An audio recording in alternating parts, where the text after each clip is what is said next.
What's up, folks? It's me, Carl Choi. Another episode of Collecting with Carl, the gallery. Today we have a very special guest. It's a through line that I'm not familiar with before. In fact, I would say if I was to describe the theme, it's super global. It's a little scary, which is my kind of stuff, but also different in the way he's been able to find talent that has kind of escaped kind of my peripheral. So I'm super excited about this one because I myself work in this kind of horror space, but I can safely say that I'm being exposed to a lot of new cool stuff. All thanks to Mr. Michael Hansen.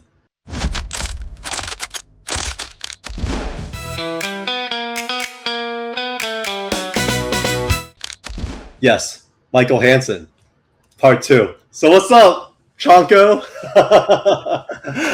I had to say Michael just because, like, when I found out your name, I was like, what, Michael Hansen? So you guys know Mike Hansen. He introduced me to Chonko Comics, which will go by Chonko Comics just to not have the confusion. But thank you for this shirt. I will forever remember how we kicked off because I was in Annecy. I just landed that day for Annecy Film Festival. And then it was kind of a last minute trip. And then I think a few days before I realized it was going to be 2 a.m. over there when we had our interview on your channel.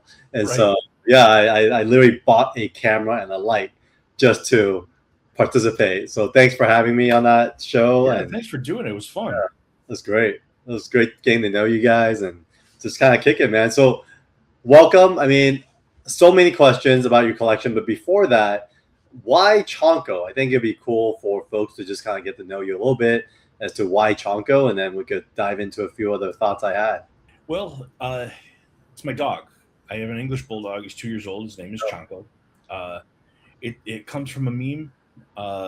You can look up the meme if you want. It's kind of dirty, so somebody said something. But I named him after that, and I was trying to think of a name for the channel, and I was like, well, I'll name it after the dog, and the dog would make a great mascot. And but then I kind of knew that, like, when you look the way I do, you're just going to become Chonko, and that's what's happened. It's become my moniker, and I've embraced it. And I if you're like big baldy beardy guy, you're gonna be a Chonko, and that's what's happened now. But so yeah. I like in videos and stuff. I might talk to my dog as actual Chonko, and then most people just call me Chonko. So you're telling me this T-shirt is dirty because it brings me back to second grade. I went to the swap meet with my mom, and there was like 3 shirts for $5, so she bought me 3. And the first shirt I went to school with, I got pulled into the principal's office, and they made me flip it inside out, and it turns out I got in trouble because it says "shit happens." And it was like one of those shirts that was just very popular in like the 80s. And I had no idea what I was wearing. So I guess I'll be running around today with this Chonko t-shirt. This part's fine. And I promise you that shirt is clean. It was brand new when I sent it. So there's nothing dirty about the actual shirt. But it's just the meme. It's like a TikTok thing that somebody talks about dogs he found in a dumpster and what he names them. And it's a little off color. So I won't repeat it here.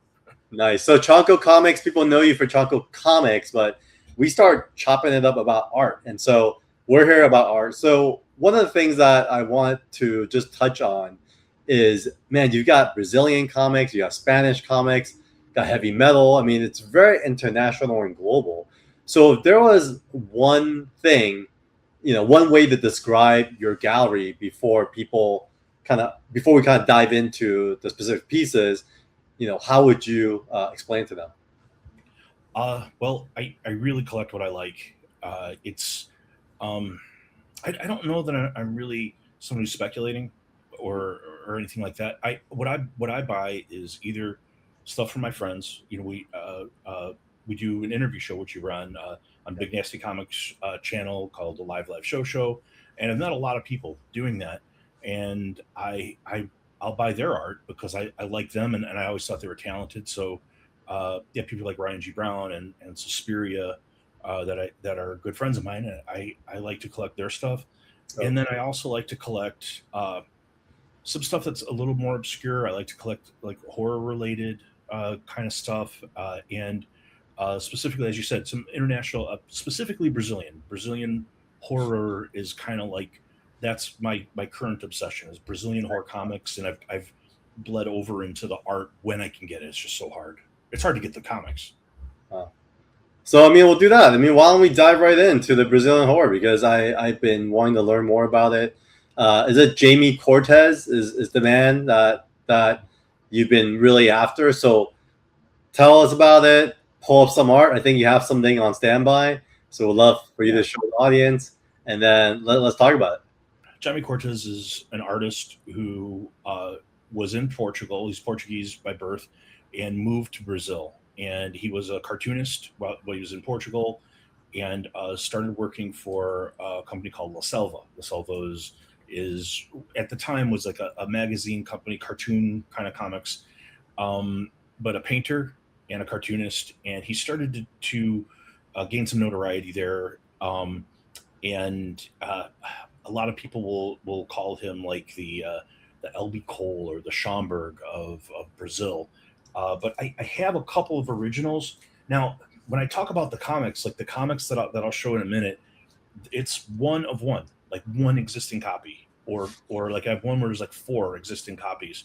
These things didn't survive. It's a really harsh climate. There wasn't a collector culture, and they're really cool, but they rust out and they fall apart, and they're like when you get them, they're almost always trash. So it's very hard to get the comics, and the art is very hard to get. Because it was a guy named Sky Ott who bought all of it. He owned all of it. Yeah, so, we're all hoarders, right? So when we have an opportunity, we would hoard too, right? So we don't blame hoarders because we're all the same. But real quick, Chonko, how did you discover Jamie? I mean, I would love to kind of hear like a quick story of what the discovery was like. So it was a claim sale. I don't know if you're familiar with Yaniv Strayflexen. He had a claim sale, and going through things, and I was looking at what he had, and I was like, that's kind of cool. That's kind of cool. And then he showed something in a box, and I was like, oh, what is that? This crazy painted cover of these witches like boiling a guy, and I mean, he's only a 0.5. It was like missing something in the interior. But I was like, oh my God, and I bought that, and I became kind of obsessed with it right away. I started studying and buying books on the great Jamie Cortez, and and so this led me down this rabbit hole. And a lot of people will tell you, once you get into international comics, and if you get into really, really rare stuff, it's a deep rabbit hole, and it can get kind of crazy. It's like there are very few people that. There were. Now I talk about it so much that it's like now everybody's collecting the things, and it's getting more expensive to get the things. It's kind of a weird tension because we get excited about it and we start trying to hoard as much as we can. But if we don't hoard fast enough, we're talking about so much, other people start going for it. And that's usually how the market happens, right? So right. So I have two original Cortezes. They're not paintings and they're not covers. Those I think. They're all either in museums or owned by one guy named Sky Ott. So this is a sketch. It's this centaur from the great Jamie Cortez. This is later. This is in the 70s. So Cortez worked from the 50s through the 70s, and he inspired like many other artists in Brazil. A guy named Jose Ravelli Nito, who goes by Zizo, Nico Rosso. Miguel Penteado. There was a whole like movement of these horror artists after Cortez, but it all started with Cortez and it came after him. So this is an unpublished piece that I was able to get. I actually bought this from Yaniv, and I have this one is published. So this is a published piece, and it's actually in a book, and it's a story about this girl that turns into this like dog kind of thing. The dog's kind of Chonko-ish. Yeah, a little. He's a little bigger. Chonko's a little stout guy. He's a little chubby dude, but yeah, he is. Yeah, and this I got after I was into the comics. And you want to see some of the comics, like just for reference. I think this doesn't do it justice. Maybe the original art. No, it's great. I mean, I would love to see in context how it's being published. Sure. Um, so um, for some of the books, they're very very rare. This one, the one that I'm going to show right now, there's only four known copies in existence. This is kind of mid. This is a I think there's like a 7 or an 8, and this is a 5, which is really high for these books. But this is Historias Macabras, and it's this beautiful like samurai in this kind of fire with these ghosts, and I love this. it's unusual for him. This isn't his normal subject matter, but it's really, really, really cool. This is from 1961, and it's the interior is Julio Shimamoto. Some people don't know, unless you've traveled a lot, that Brazil has the second highest population of people of Japanese descent in the world, next to Japan. So there are more people settled in kind of after the war, from what I understand. They all the interior is all done from an artist of Japanese descent, and I think Cortez decided to do the cover for that reason in this way. That this really badass samurai with these insane ghosty things in the fire. But yeah, this is a 1 of 4. And like I was saying, a lot of these are really really hard to get. But That's a deep cut, though. You're like in Brazil with Japanese artists interior and Portuguese artists exterior.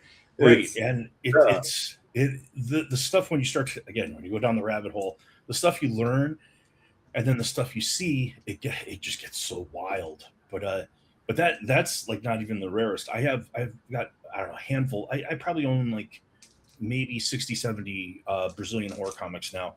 But this is Otero Negro number 83 from 1956. This is the only known copy. So this is a 4.0 off-white, and it's this Pit and the Pendulum cover.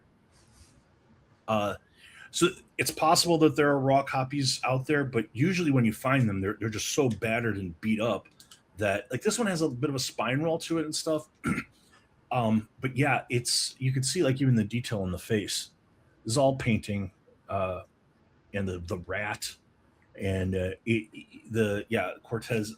I'm a bit of a victim of my own hype on some of these things, because once I start showing these, everybody's like, "Oh wow, now I want those," and luckily I've been able to get so many of them that I've got quite a few now, including from the collection of Scott, the guy who owns more of this than anyone. Dude, I want a couple of those. They remind me of not just vintage comics, but it's almost like those bookstores, those rare bookstores you walk into, and you see the books that are on the shelves, and they're just macabre, like hard to find type stuff with like the artistic wrappings around it. Like that's kind of what it reminds me of. It's pretty cool. It gives off a different vibe for sure. I have one more, if you'll humor me just for one more here. It's this is another 1 of 1, and this is Otero Negro number 35 from 1953, and it's this ghost with the severed head, kind of like London Bridge in the background here. It's kind of this London scene. Again, the great Johnny Cortez, only known copy, only one we know of. Again, maybe there might be raw copies out there, but they're so hard to find, and when you do, they're just trashed. They're just falling apart and trimmed and taped. Oh my gosh! So as you venture into some of these, I know we're talking about art, but as you're describing these, Brazilian comics, that are slabbed, it kind of reminds me of art, because there's 1 of 1s, 1 of 4, and often similar to art, there's not a lot of comps, right? So how do you evaluate these, and how are you finding them? Because often with art, you're finding them at like Comic Art Fans, on SNCC, on Heritage, on Comic Link. So there's like markets and places for it, but I don't even know where to start with something like this. And especially, I don't speak Portuguese or know how to type the language. So I don't know if you do or not, but yeah, what does that process look or feel like? One of the things is once people start knowing that you collect this, they kind of come out of the woodwork and start offering it to you. But I do have 2 contacts in Brazil I buy books from, some dealers, that know that I collect this, and they know that if they get something, and we can agree on a fair price. But you're right. Considering what fair market value is for these, I've kind of been able to zone in on my own just because I bought so many of them that I kind of know, based upon grade and or relative grade. Some when you're buying them raw, sometimes it's can be risky, especially if you're buying them out of Brazil. You really don't know what you're going to get. And the shipping and packaging can be sketchy. But yeah, it's like I think once you've bought enough of them, you have some frame of reference, and there's a coolness aspect to like how cool is the cover, and then what kind of condition is it in, and is it graded? If it's graded, then I'll pay a higher premium because at least I know what I'm getting, rather than something where it's like, oh man, this has 2 pages missing, or it's trimmed, or something like that. Yeah, the way you describe it is just like original comic art, where early on you're trying to figure out what you're into, what you want, and once you start figuring out what you want, your selected pages on your gallery becomes you, and then all of a sudden, when someone wants to sell something that's in your category, they'll hunt you down and they'll be like, "Hey, let me offer you this," right? And so it's definitely this whole kind of chasing through the auctions, chasing through the hunt. But at the same time, once you've kind of identified your kind of collecting thesis, then people will come out of woodworks and discover you as well. Yeah, and there's a network of international comic collectors, and we talk, and that and they're always looking for something else, and so then if they find something they know you collect, then sometimes you can trade and that kind of thing too. Now we went through your Jamie Cortez. I want to continue down this theme of your kind of horror, the macabre, the kind of core of what I see in the collection. So let's pull up Johnny Craig, this unused horror cover. Yeah. So yeah, this is from the great Johnny Craig. People are familiar. There are a handful of the great Golden Age horror comic artists. Johnny Craig known for some of the bigger ones, including Crime Suspense Stories 22, which is the severed head cover of the guy holding his like wife's classic. Classically, it's famous for ending the Golden Age of comics. It was the comic that was held up in the Senate hearings, saying, "Do you think this is appropriate?" It appeared on the New York Times the next day, and it kind of brought about the comics code, really, that comic specifically. But yeah, this is the Johnny Craig piece. Ooh, that thing is vintage. It is pencil, so it's a little bit difficult. But what's happening here is you could see there's a guy in a freezer, and the woman is discovering him. She's just opened up the refrigerator and see the dead body, and the killer is in back of her with a knife. And she's about to join him. Wow. Are you into recent horror movies at all? Not like I used to be.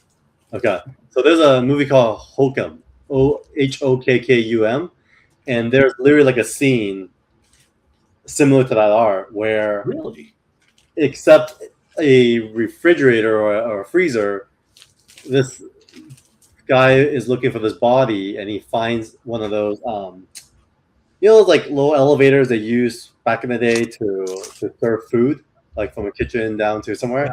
A dumbwaiter. Whatever that what's it called? Dumbwaiter. Dumbwaiter. So he presses a button, and it comes up, and there's a body in the box, and then behind him comes the killer. So it's really funny how filmmakers often would find inspirations like that, and probably there's like nothing new under the sun, right? So it's kind of cool to see moments like that being replicated in modern feature film. So what was the discovery like on that? Because were you always into EC Comics? I know there's a huge, comic collecting, world of those EC books. So what's the kind of origin behind that? That one, again, was a claim sale. It was, again, Yaniv had a claim sale, and he had a couple Craig pieces, and I saw it, and I fell in love with it immediately, and we were able to work out a trade. Nice. So yeah, I had some stuff. I've been trading a lot of my superhero stuff and really curating my collection a little bit more to a lot of horror, a lot of pre-code crime, some superhero stuff, but very, very select. I've gotten out of like some of my bigger books and then also into art. I don't know if people were familiar, but this is Crime Suspense Stories 22. Ooh, look at that. This is the big. This is the book that really ended the golden age of comics. Where this was held up to Bill Gaines, a senator, was saying, "Do you think this is appropriate for children?" And Gaines famously said, "Well, the blood's not really red; it's black. You can't see the whole body." And it was like the worst answer you could possibly give. And then this appeared on the New York Times the next day, shocking people.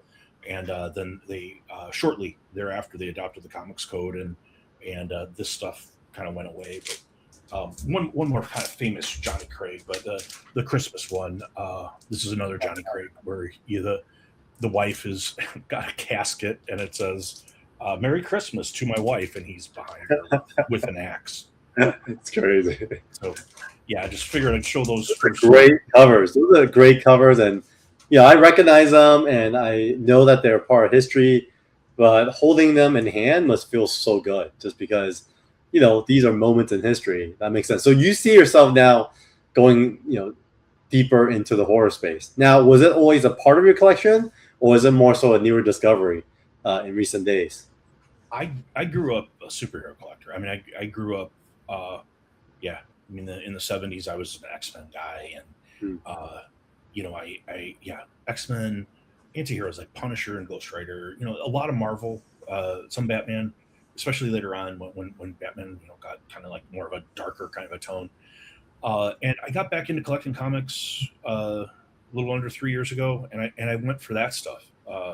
Like I started, I bought a Hulk 181, and I bought a ASM 129, and this stuff like Giant Size X-Men 1, stuff that I wanted, when I was younger. But as I started to discover Golden Age comics, specifically pre-code horror, pre-code crime, I started gravitating much more toward that, and the scarcity of it, and the kind of coolness factor, and the history behind it of Frederick Wortham and the Senate hearings and Seduction of the Innocent book, and just kind of them trying to ban comics at the time, and burning these things and stuff. That kind of appealed to me. The historical aspect appealed to me. Yeah, I agree. When I first started working at Wall to Wall Comics, which was like the first store that I managed, there was two owners. There was Chris and Glenn. And Chris was the modern kind of 90s comics guy who was all about like the newest stuff. And then Glenn was the Golden Age, Silver Age guy who back then there wasn't slab. So it's all Mylar, right? And it's all about the great. And I always remember like vividly where often when we talk about modern comics, it was always about, like this is about to happen. Like it's all about like the hype and the preview calendar, the preview catalogs. So I remember I was always with Chris, Marty. And so Marty and I basically always was like the kind of reading the previews, but then I always looked at Glenn, and he'll have folks come in and they'll just have so many stories to exchange when it comes to each book, like their impact in history, what the US was going through at the time, like the climate of the economy. I feel like when you get into Golden Age collecting, you're not just collecting the books themselves. They're actually artifacts, parts of history, and there is stories attached to them. So I love that part about this piece in itself. So let's dichotomy. There's like it was a Leave It to Beaver time, and they're doing this. It was bizarre. In fact, speaking of history, I think cinema history and narrative history, H.P. Lovecraft is a big part.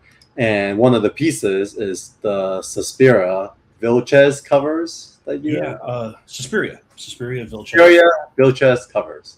Yeah, she is. We had Susperia on in February. Actually, the Valentine's Day episode was kind of a funny one. We all dressed up. Like Rich and I dressed in suits. It was stupid. Awesome. But yeah, Susperia is actually one of my really good friends. Nice. I talk to Susperia probably a couple times a week. She's just like one of the best people, and cancer survivor, and beautiful works too. So I'm excited for everyone to see. She's from Spain, now lives in Canada, but big like horror type stuff, a lot of horror and kind of girl stuff. But this is the cover for a book from last year called The Last Day of H.P. Lovecraft, and it is this Man, painting. beautiful.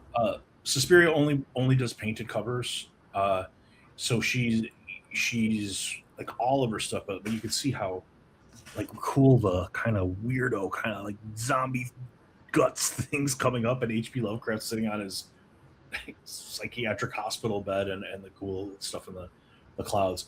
Yeah, Suspiria Vilcha, Suspiria at Suspiria Land on Instagram. Again, like once you start down that rabbit hole and start seeing what Suspiria is doing, again, just a super talented artist.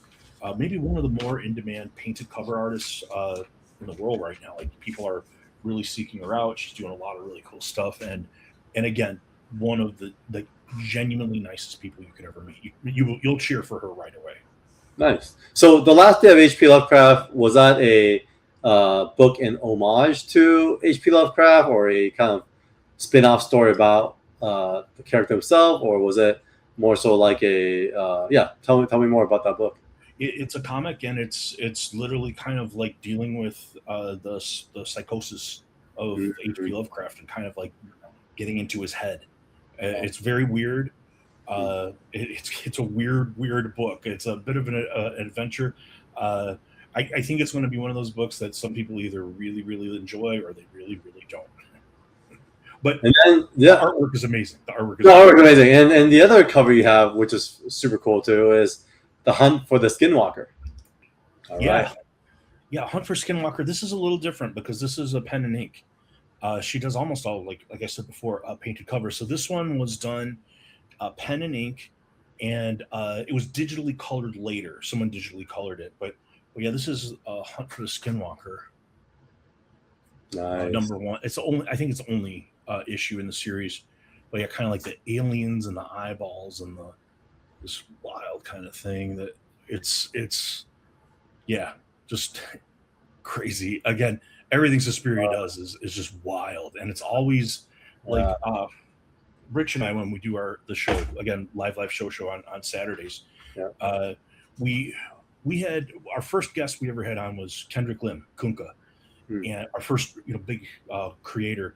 And nice. We asked him what he likes to do as like subjects, and he thought about it, and he said, "Well, I like to do hot chicks and monsters," and we've thought about that because that's what we like. And Suspiria, that's what she does. So like if you like covers, especially painted covers of like hot chicks and monsters.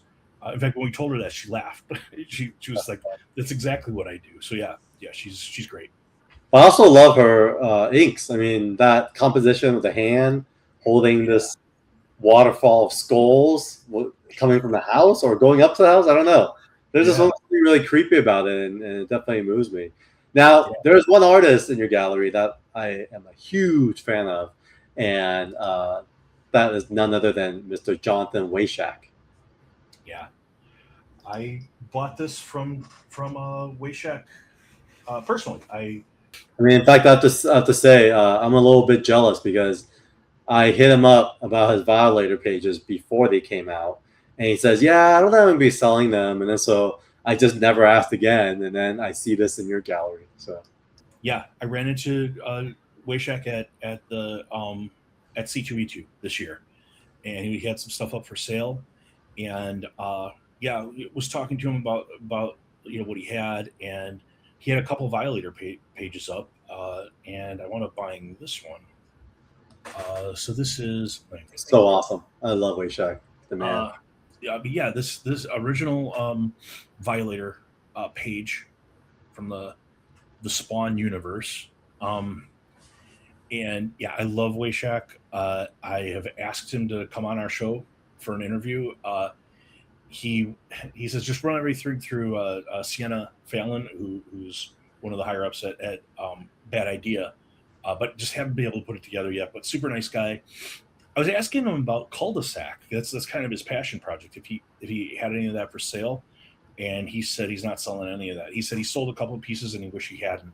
It's because that's really, I guess, where his passion is right now. I know.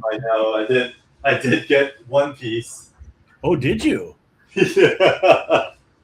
Oh, you got a cover? Oh, wow. It's actually the number one Great one, cover. man.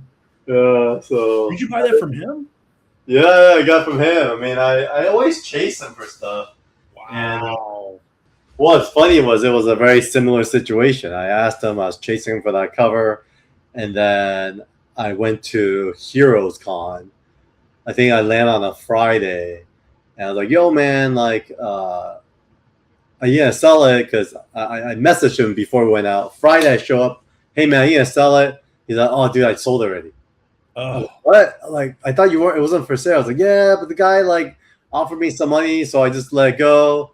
And I was like, oh man, I was like super sad. He could tell I was really sad. So, I walked away, and then the next day we had a dinner, and then I ended up there was a big group dinner, and I ended up sitting right next to him, and so it was just like kind of like we're chit chatting with him, but then I had to bring it up. I was like, man, I was like, dude, did that guy pay yet? And he's like, actually, no, the guy didn't pay yet. And I was like, yo, can you let me know if the guy doesn't pay? Because, dude, I'm really sad that I didn't get it. And then how it works too if you don't pay. Yeah. So Sunday comes around, and I go by his booth, and I was like, yo, man, like, did the guy still wants it? And he's like, yeah, he does, but he hasn't paid yet. And so I was like, man, damn it. I was like, dude, please let me know if he doesn't pay. Just let me know. I'll snap it up. So then, obviously, I left Heroes Con on Sunday thinking I was just it's gone, right? I lost it. Monday comes around, like it was like 1 p.m. I get a text from him. Hey, man, you still want that cover? I was like, yeah. It's like the guy didn't pay. I was like, what? And I'm done. Send him the money, and then Great. It's been on the wall since. Yeah. Oh yeah, he's so good, and he's a big dude. Like Oh yeah, great guy. I've seen him talk before, and he's always sitting down, but when you run into him, he's a big guy. Big guy, also great guy. He has such a great eye. He I think he's just like a true artist that like is led by his feelings. Because whenever he paints or draws, he's just pouring his heart into it. He doesn't hold back. But if he doesn't feel it, he doesn't really want to touch it either. Because I've definitely thrown some stuff his way. Oh, can I get commission of this? And then he'll be like, no. But then like recently I threw something his way, and he actually went for it. But yeah, man, I love Wayshack. So with the horror stuff, we've covered a kind of a major pillar highlight for what you do here. But then we also went back a little bit to the golden age with the book you shared. So why don't we kind of jump in and see some of the other pieces. Speaking of golden age, there's American Golden Age by Nyoka the Jungle Girl. Yeah. The Nyoka. Yep. The Jungle Girl. This was on the way out of C2E2 this year. I stopped by an art dealer and was talking to him, asking him about stuff, and I was asking him, hey, you have any Golden Age stuff? He had a few things, but it was like, yeah, I got this one. And it's like $20,000. I'm like, well, I don't have any of that. I was like, you have anything more? I had already spent so much money at this point. And he's like, what, any of this stuff? And I was like, looking at it, and yeah, Nyoka the Jungle Girl. But yeah, this is Nyoka number 42, page 5. And it's this really cool kind of good girl art page that I really liked when I saw it, and it wasn't very expensive. It was only a few $100s. I was like, wow, that's it's not a title that people really collect, but I mean, for a Golden Age comic, I was like, yeah, absolutely. I really liked it, and immediately I was like, yeah, a Fawcett book, which a lot of people do collect Fawcett. Yeah, but that specific title, it's not a title like if you were to go on eBay and look for Nyoka the Jungle Girl, they don't sell for that much money. But yeah, on the way out, I was like, oh yeah, man, one more piece. It's the same quick fix. Yeah, it's the same convention at C2E2 where I bought the Wayshack. So okay, yeah, it was a good so for something like that, is it because you recognize the title because you also collect the Golden Age books themselves, and so yeah, since you recognize the title, let's grab a page from there. Well, for that, it was more as I was going through the stuff that he had, that was, under $1,000. That's what I had, where I was not spending more than that at that point. I was looking at things, and a lot of the stuff, it was kind of rough, either in rough shape, or the subject matter, it wasn't that great. But this is kind of like a good girl, old golden age good girl thing. I thought it was cool, and I was like, yeah. And I threw out a number. I don't remember what it was, but he had to go talk to the manager, and then they accepted it. So I was happy to get one more on the way out. Nice. Okay, so let's keep diving into this kind of a global vintage era. So like, there's a Bronze Age Marvel page of Planet of the Apes by Mike Ploog that I thought was kind of cool as well. Would love to hear more about that. I mean, I love the movies, especially like the new ones, the way they kind of stacked up the eras as to what led to Planet of the Apes, right? So curious to see, did you read the books themselves? I have this. I pretty much anything that I own, I have the comic. I've bought it just to make sure I have it. And it's okay, but I love Mike Ploog. Like, if you remember Marvel Spotlight 5, the first appearance of Ghost Rider, a lot of the early man thing, like kind of like the monster stuff that I liked from Marvel, like early stuff, a lot of it was Ploog. And yeah, I mean, he's alive still. I didn't know that, but yeah, I was able to get an original Ploog for Planet of the Apes. Nice. And I thought it was amazing. This was up on Comic Link, actually, and I put in a bid, and not a lot of people were bidding on it, and I was able to get it well under what I thought it should go for. And so I was really happy about it, to get an original Ploog piece for what I thought was a pretty good bargain on Comic Link. Yeah, in fact, Ploog, people think of the Marvel Spotlight, but in collecting art, one of the coolest things is you might know Ploog for something, you might know Quesada for something, you might know Byrne for something, but their bodies of work typically are just so wide that you don't have to pay the crazy prices for the certain particular pieces of work if you want an example of any of your favorite artists. So I love collecting art in this way, because there are some artists that I just aren't crazy fans of, but I love their stuff, but I just want a sample of. And sometimes you could just pick something that doesn't break the bank. I think that's a beautiful thing.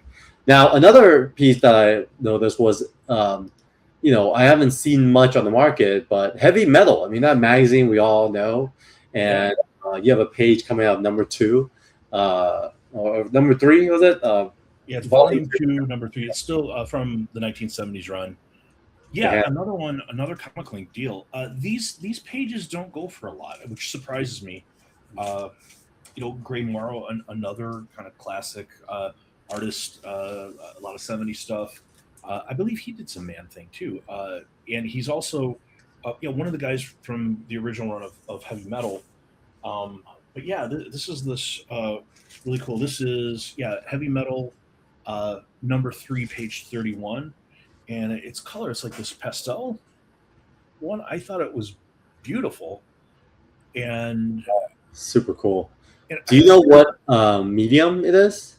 I believe I want to say it's watercolor. I don't know that that's true though. It's so freaking cool, man. It's nice. Yeah, and again, I love Heavy Metal. Like I'm an enormous Mobius fan. Yeah. So all the Metal Hurlant stuff and everything Mobius I'm into. So to get something from kind of that original run of Heavy Metal, even though if this were a Mobius, it would be thousands of dollars. But pretty cool. But yeah, to get something from that original run when Mobius was still there, still working on Heavy Metal, is something that's really, really cool to me. Remember when they had the TV show on MTV, Heavy Metal? Oh yeah. They had an anthology. And have you seen Love, Death, and Robots? That's on Netflix as well. I don't think so. Yeah, so check it out. If you are into heavy metal, Love, Death, and Robots is a kind of a modern homage to heavy metal, but it's an anthology of these short stories that are heavily like comic inspired. And then most recently, the same producers came out with Secret Level on Amazon, Hmm. on Amazon Prime, which is based on video games. So wow. there are some segments of like, I don't know if you follow Warhammer, but one of the shorts within this anthology was Warhammer.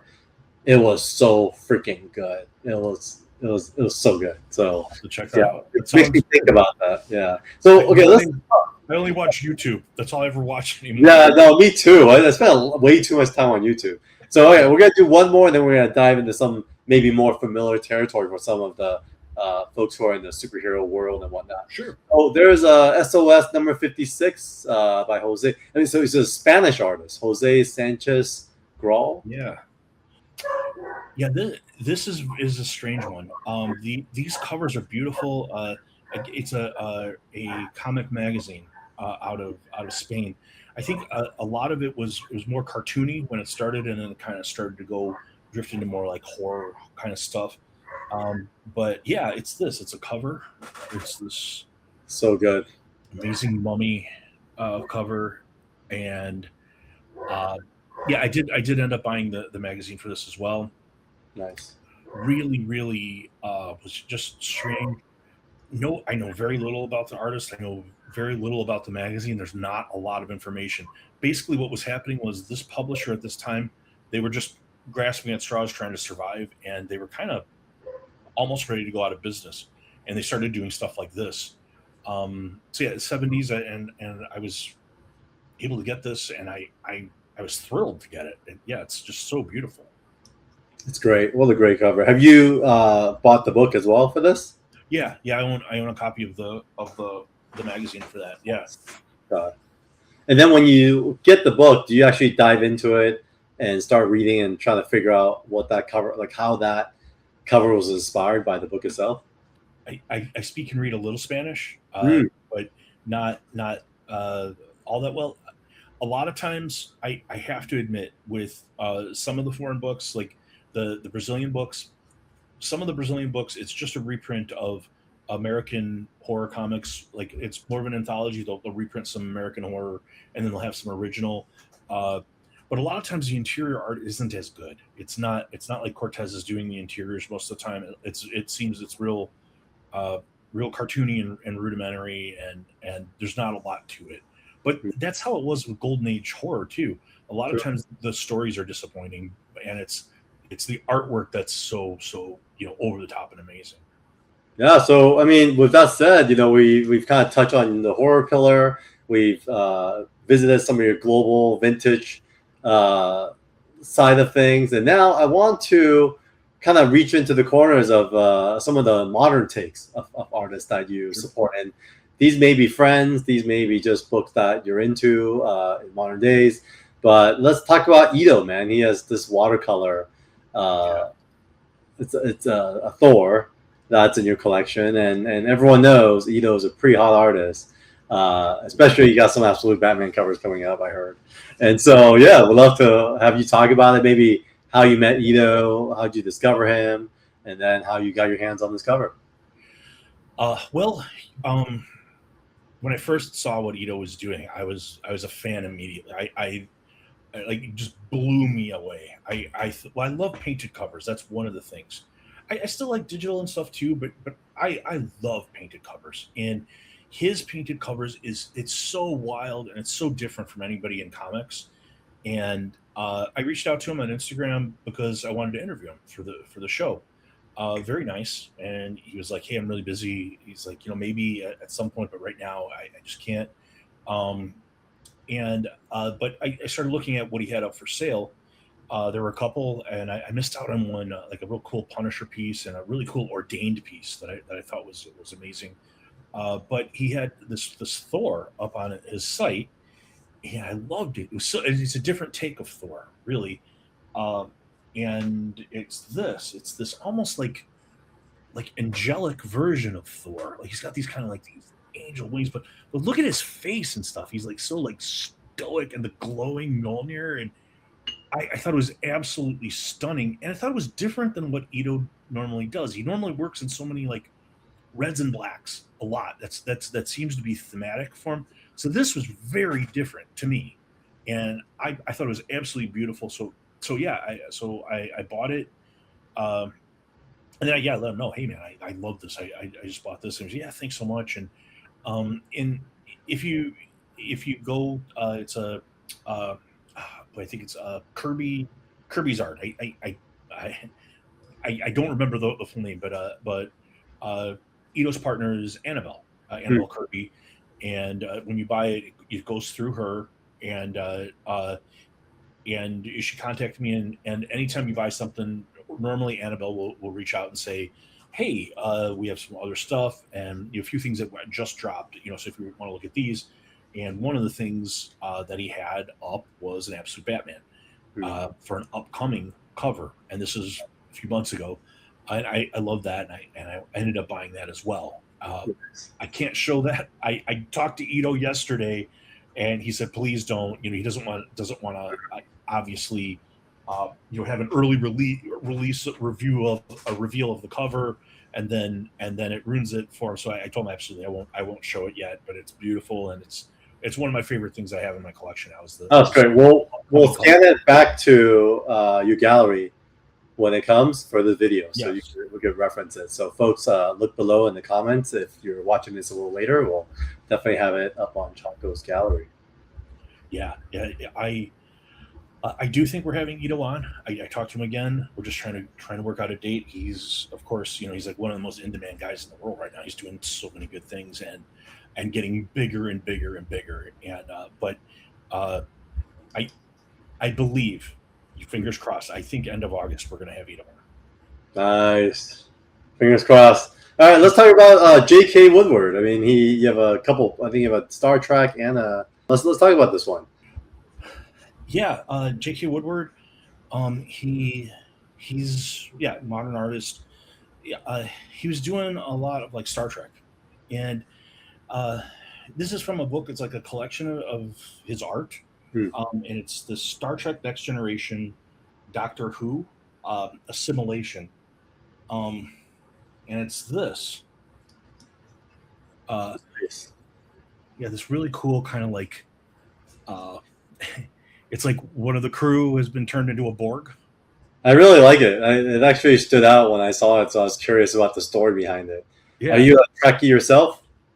I liked the Next Generation stuff. I liked the Next Generation stuff. And some of the other Deep Space Nine stuff like that. But I haven't really liked a lot of the stuff, the more recent stuff. I thought it's been much weaker. No, I think it's interesting. The modern stuff, they're putting a lot more money and budget into it, and it's been like the savior of Paramount. But I just can't get into it, man. Like, there's just no continuity. Right, and I think that holds true for a lot of things. Stories are weaker, and they just I don't know. I can't quite explain it. Things aren't as fun. When it comes to comics or movies or TV or whatever, I want to have fun, and a lot of times it's just not fun anymore. Right. Yeah, it's all about having fun. It's all about discovery. And speaking of fun, I think we're gonna land with this last artist here because you have a couple pieces. I'm also a fan, and the first piece I want to cover is the Florida Hippopotamus Cocaine Massacre. Yeah. I've never heard of this book, but I have heard of 8 Billion Genies. And then we'll cover your other piece, which I'm sure everyone's heard of. So let's talk about this piece first from Mr. Ryan Brown. Well, just so you know, there are 2 Ryan Browns. Ryan Brown from 8 Billion Genies is a different guy. What? I made that mistake. I went up to Ryan Brown. Oh no! At his stand, and I was like, hey man, I really like what you're doing. And he's like, oh hey, thanks. And I had a couple covers, and he goes, yeah, it's Ryan G. Brown. I'm like, what? I'm like, there are 2. He's like, it happens all the time. And I was like, look, I like you Billion Genies too, but he's like, yeah, don't worry about it. It's not. It's like it happens all the time. But I'm glad I'm not alone. It's funny because there's a dealer called Albert Moy. And he used to wear a T-shirt that says "I'm not Jim Lee," which is freaking hilarious because he reps Jim Lee. he's also Asian, and I guess people just mixes him up. That's funny. Well, and as you said, Mike from Snick.com, Yes. Well, Mike, now we're Mike Hansen. we both have the same name. And one of our good friends, a writer, David Byrne, he always he has to like make the clarification that he's not the singer, David Byrne from Talking Heads, but yeah, Ryan G. Brown's a friend. We've had him on the show. I talked to him a lot. He's coming on next week with his writing partner Joe Schmalke. They do a comic called Murder Hobo, which is one of the funniest things. It's insane. It's crazy. But Ryan G. Brown, he's also done work with Scotty Brown on I Hate Fairyland. He just did this month's Lobo cover. He doing it, kind of going from indie into something a little bit more. I mean, I'm seeing that a lot of indie artists are kind of moving into. Yeah, the look is appealing to people. Yeah, and I think he's done a variant for every single issue of Dork as well. So he and like some of the most in demand covers are Ryan G. Brown covers. He did some of the covers for Last Ronin, for the Turtles Last Ronin. So he's done a lot of really cool stuff, and he's a super guy. But yeah, Florida Hippopotamus Cocaine Massacre is written by another friend of mine named Fred Kennedy. Fred Kennedy's hilariously funny. This is a hilariously funny, almost like a take on. It's almost like 1980s Florida is what it feels like to me. But it's like, yeah, somebody gives these hippos cocaine. But this is Ryan G. Brown. There, kind of a part two continuation. Yeah, it's great. Like when you look for like all the stuff, there's like the just craziness. The signs, the Welcome to Florida sign, the coked out hippo, like all the stuff in the back, like this, the Florida, the kind of like stripper heels and the golf, and it's just crazy and wild. And he's kind of known for stuff like this. But wow. I love it. This is the stuff that I like because it's making comics fun again. Like the modern stuff that I collect is fun, and Fred Kennedy does fun stuff, and Ryan G. Brown does very, very fun covers, and like I said, super guy. He's going to be on this week on the live show this Saturday 8 p.m. Eastern, Big Nasty's channel. He and Joe Schmalke, and we're doing all Murder Hobo. We're going to have at least 4 giveaways. Nice. Crazy stuff we're giving away to celebrate their cool book. That's gonna be awesome. And then the other one is a variant, and this is from last month. This is his, as I said, he does a Dork cover pretty much every month, and this is his Dork cover from last month, his variant. Dude. Dork fights a dragon, and so the dragon is doing this, and Dork is surfing it on his shield. And there's like the ghost. I mean the ghostly chicken head. If you read Dork, this all makes a lot of sense. And I love Dork, by the way. I love what Brett Bean's doing with it. I met him, and he's a super nice guy. And again, making comics fun again. And it's stupid and funny and weird. And I love it, and again, it's like when your friends start doing stuff, and you're to see your friends succeed is one of my favorite things in the world. And when you get to know people like Ryan G. Brown, who's super great, Fred Kennedy, who writes Florida Hippopotamus Cocaine Massacre, our good buddy Susperia. It's great to see those people succeed, and especially when they're all really nice, great people, and they're doing fun stuff. Yeah, I love that. I do have a handful of relationships with modern artists that I bought a ton of art from early on, and it's different, because you've been part of their career, and they'll remember your name, and often the good ones will always be down to back you up as well. And so, no, I'm glad you're supporting these artists. Congratulations to Brett Bean. Speaking of Dork, definitely check out this, and I'll scroll this. Snick has like the Dork #1 originals on their front page right now, so it's awesome and it's cool. We'll scroll through your Snick gallery as well, because before this chat, you didn't have a gallery, and I was like, hey, where are you on Cav? He's like, yo, you're like, I'm on Snick, and so that was kind of cool. Thinking like, oh wow, it's almost like there's a different offering these days, right? I do feel like CAF has been around for many years, and I'm very active on CAF as well. But I do feel like that Snick has now been another option, and a lot of comic book collectors that are transitioning into original art, I'm seeing show up on Snick now. So it's really cool to see different communities pop up. I think it's a big hobby, plenty of space for everyone, and I think the bigger it gets, the more fun it's going to be for everyone. Yeah. So I love that, how you're I only have a Snick, so that's kind of cool. And it's a friend again, other Mike Hansen. I always call him Mike 2. He's a buddy. Yeah, number 1 was number 2. Are you number 1? I say that I think I'm just a little older than, we're very similar age, but maybe a year or two. But yeah, he laughs when I do it. But yeah, great guy, and I love what he's doing. I think he's kind of a visionary, and I like visionary people. Mm-hmm. I think what he's going to do and some of the plans. I think Snick.com is going to be a really, really big thing. And again, I like watching my buddies succeed. So if I'm going to make a gallery, I'm going to make it on my friend's site. Yeah, it's great. So there's 3 quick questions I'm going to land our talk with. So take a moment, because I'm going to ask you, and I want just quick answers. Sure. All right. So 1, what's the one piece you knew the moment you held it that you'll never sell? Probably the Johnny Craig piece. Okay. Like a golden age from one of the golden age masters. I don't think I can get rid of that. I love it. I wouldn't let it go either. That looks like a part of history. What's the piece you passed on that still haunts you today? It's a piece Ito showed me, and and I another thing I can't talk about, but it's a piece that Ito showed me that I wish I could buy everything. Okay. We'll talk about that later when it's out. And then the last question, and feel free to elaborate on this one, is what has collecting taught you about yourself?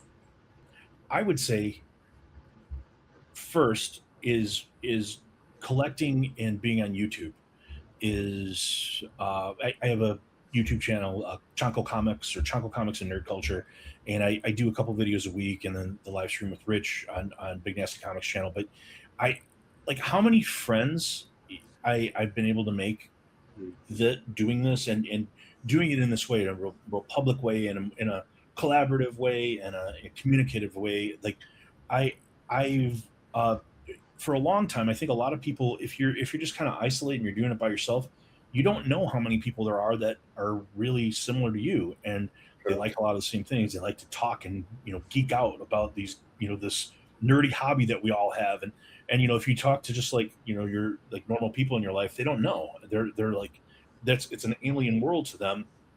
So that part is making friends with it has been eye-opening to me. Like I knew I have a bit of an obsessive personality when I latch onto something like these Brazilian books. And I think a lot of us do. If you're into collections, like when you find your thing, you get like, oh, I need more.